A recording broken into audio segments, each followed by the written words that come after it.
नमस्कार मंडळी, संध्याकाळची वेळ आहे. दिवाबत्ती करून मी निघाले आहे खाली जायला. थंडी वाढलेली आहे त्यामुळे खाली जाताना शॉल वगैरे घेऊन जावं लागतं. कारण गार्डनमध्ये पाणी वगैरे मारलेलं असेल ना, तर मग खूप थंडी वाजते.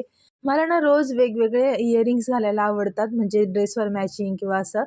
सोन्याचे जर घातले ना आपण, तर मग ते एकच घालून ठेवावे लागतात. सतत आपल्याला चेंज करता येत नाही. आई तर नेहमी ओरडते, की "सोन्याचे कानातले असताना हे नकली का घालतेस?" पण काय करणार, आपले प्रॉब्लेम आपल्यालाच माहिती.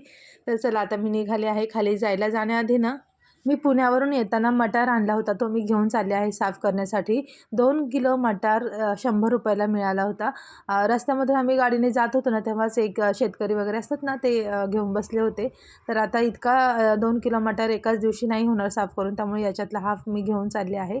बाकीचा उद्या घेऊन जाईन. तर मैत्रिणींसोबत गप्पा मारत हे सगळं कामं करत असतो आम्ही. कधी मेथीची भाजी आणली वगैरे, तर ते सगळे प्रत्येकजण आपापली भाजी साफ करत गप्पा मारत बसलेला असतो. मटार साफ केले आणि घरी येताना मी भाजी देखील घेऊन आलेले आहे.